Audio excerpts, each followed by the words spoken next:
What's going on, guys, and welcome to another Doctor Who review. Today I'm going to be reviewing the 10th Doctor David Tennant story, The Christmas Invasion. Yes, we are here now in Season 2 with my kind of rewatching. I'm rewatching through all of the new series eventually at some point with my partner and reviewing the episodes that I haven't already reviewed in order. So we're now with The Christmas Invasion. Series 1 is done, Christopher Eccleston is done, and we're now on to David Tennant, my favourite Doctor, so I'm very excited to get through these with my partner to show her my favourite era of the show and review all these episodes for you. So The Christmas Invasion is of course his first episode as the Doctor. He isn't in it a whole lot in this one, but it mainly focuses on Rose, Jackie and Mickey, and I guess Harry as well, and the Doctor kind of pops in here and there and then is really there at the end. So let's get started with the cast. So David Tennant as the 10th Doctor. Like I said, he's actually not in this one a whole lot, but when he is in it, my god, is he good. I mean, like I've said many times before, he is my favourite Doctor. David Tennant, the 10th Doctor, is my favourite Doctor by quite a long shot. He's the Doctor that I really grew up with watching Doctor Who, and I just love him so much. And for me, right off the bat here, he's amazing. The intro to the episode where he falls out of the TARDIS and says Merry Christmas, that's amazing. When he wakes up, when he gets woken up and is talking about the pilot fish and that whole, thing where he's struggling to, stay awake and struggling to breathe, and is still, still has all the regeneration energy in him, and he's talking about Satsuma in his pocket, and that whole scene is amazing. And then the final bit where he eventually steps out of the TARDIS on the Sycorax ship and does that speech. He's just so good, and for me, I mean, he is the Doctor straight away. It's hard for me to really think back, back to when this episode did air and think, okay, what did I think about it then? But I was so young, I would have only been like 6 years old. So, but yeah, he's so good. Billie Piper as Rose Tyler is really the focus point of this episode, to be honest, Rose. And yeah, Billie Piper does a great job in this one. We don't see a lot of her with David Tennant in this episode. That comes later on, but for what we do see, the chemistry is there pretty much straight away, although yeah, we get into it more in the next few episodes. But she's really good, does have quite a lot of stuff with Camille Coduri, with Noel Clarke, and with Penelope Wilton as Harriet Jones as well. All of those I will just mention, they're all very good here as well. It was a little bit unfortunate for David Tennant's first story as a Doctor to be a story where he's barely in it. But the cast, on the most part, the rest of the cast do a very good job. Alright, so let's get on to some points about this episode.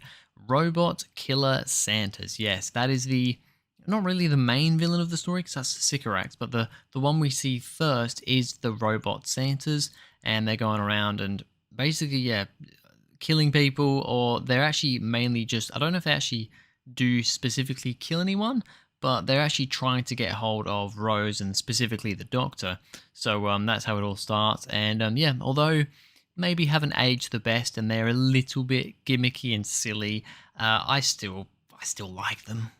The Killer Christmas Tree is another thing that in some ways it's like that's really silly, but at the same time I just really like it. The Christmas tree spinning around when Jackie's, it's coming towards Jackie, and she's like, I'm gonna get killed by a Christmas tree. It's a hilarious line, and although it is ridiculously silly, I can deal with the silliness quite a lot more on the Christmas episodes. So for me, I just really like it.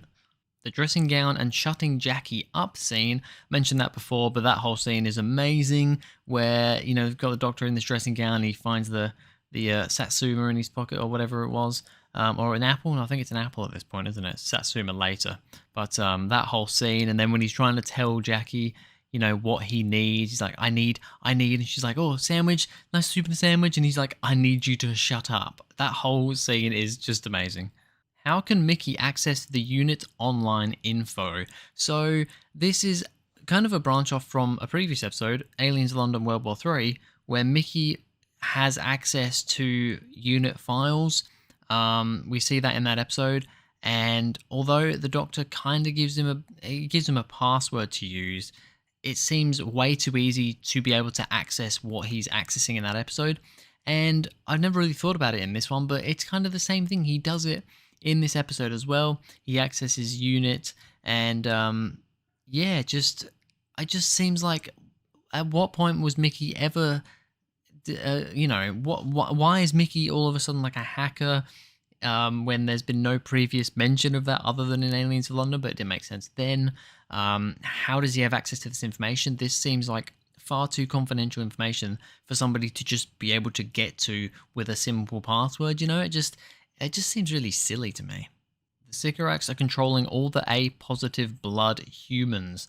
I quite like that as a concept. This blood control thing that the Sycorax have managed to get a vial of A positive blood that it turns out humans have sent up to space, kind of as like a plaque thing. As oh, if anybody finds us out there, there's all this stuff there that they can see, music and shows and whatever else, and blood.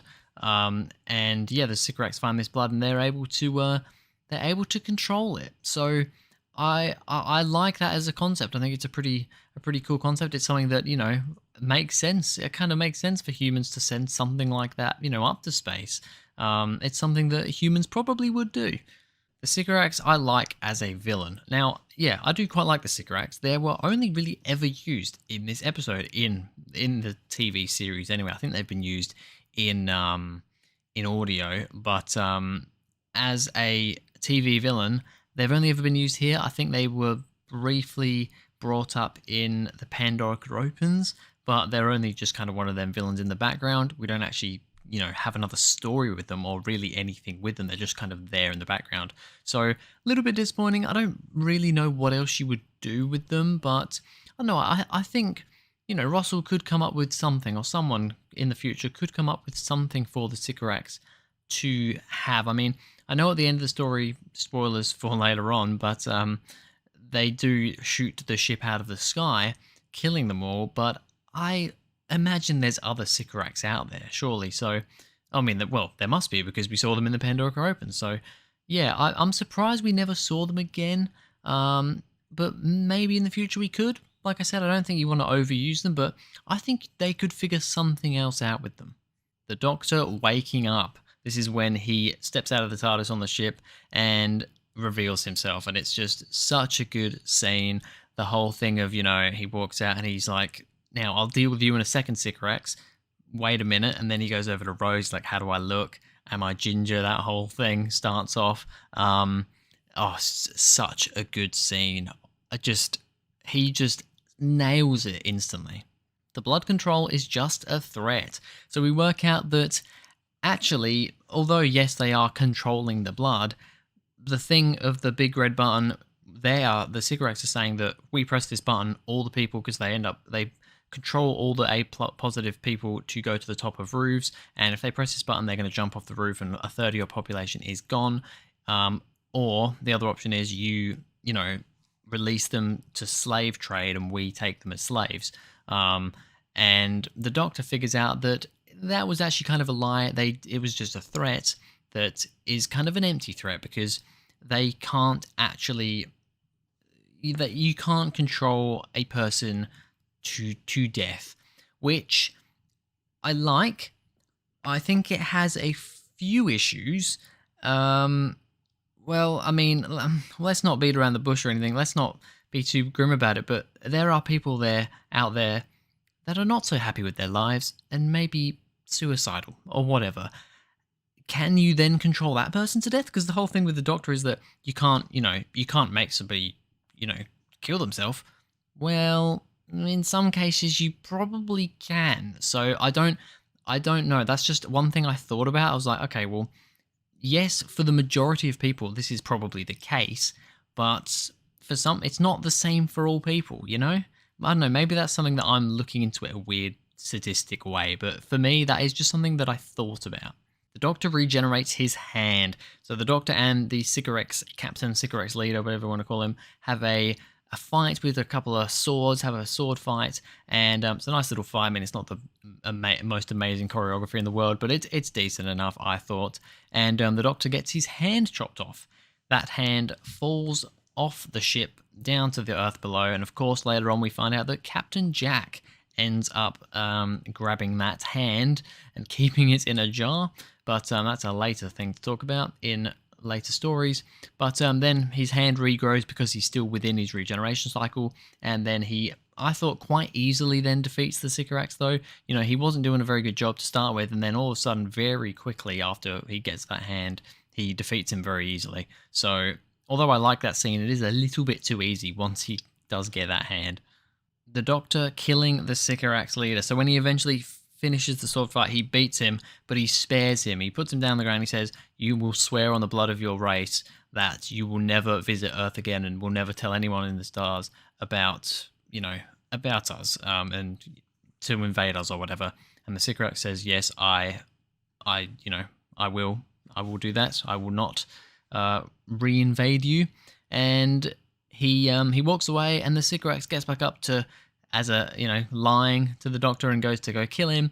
And the Doctor throws the Satsuma out of his pocket that he had, and conveniently there's a button there that conveniently opens the floor right under where the Sycorax is. So once again, very convenient. But he ends up killing the Sycorax and says, "No second chances. That's the sort of man I am." I love that line. I love that thing. Although, yeah, it is very convenient that there happens to be a button right there that opens just this small amount of floor up right underneath the Sycorax. Very convenient. Harriet tells Torchwood to shoot at the Sycorax ship. That is, of course, the big thing at the end of the story when they beam back down to Earth. The Doctor tells the Sycorax to leave and tell everybody else that this planet is defended. And Harriet Jones, although the Doctor lets the Sycorax go, Harriet Jones ends up telling Torchwood to shoot the ship down and completely destroys it. And then the Doctor is very angry with her, and the whole 6 words thing is beautiful. I love it. And the downfall of Harriet Jones after that, it's very savage, but I love it. And finally, the Doctor choosing his new costume. Love that scene. Love the song. I mean, it's a lovely little song, isn't it? When he's choosing his outfit and, having Christmas dinner with Rose, which is something he never really does, ever, after this point. I think he did maybe do it in Matt Smith's era, potentially. And I think Clara, actually. I think with Clara he did it too. But, yeah, the 10th Doctor especially would always, after this point, say, "No, I don't do family dinners and stuff." But here, he does it on Christmas Day. So that whole scene is amazing. So there it is. A rating out of 10 for the Christmas Invasion. I'm going to give it a 7 out of 10. I think it is a good story. It is enjoyable. It would have been nice to have the Doctor in it a bit more, although not having him in it that much means that when he does finally emerge out of the TARDIS, it is all the more spectacular. I think the Sycorax are a good enough villain. The mind control thing I quite like, although I think there are spots of it that don't quite work. And yeah, on the most part, it is a reasonably enjoyable episode, so a 7 out of 10. But anyway, that's going to be it for this video, guys. Thank you very much for watching. If you enjoyed, please go ahead, like and subscribe, and I'll see you guys in the next video.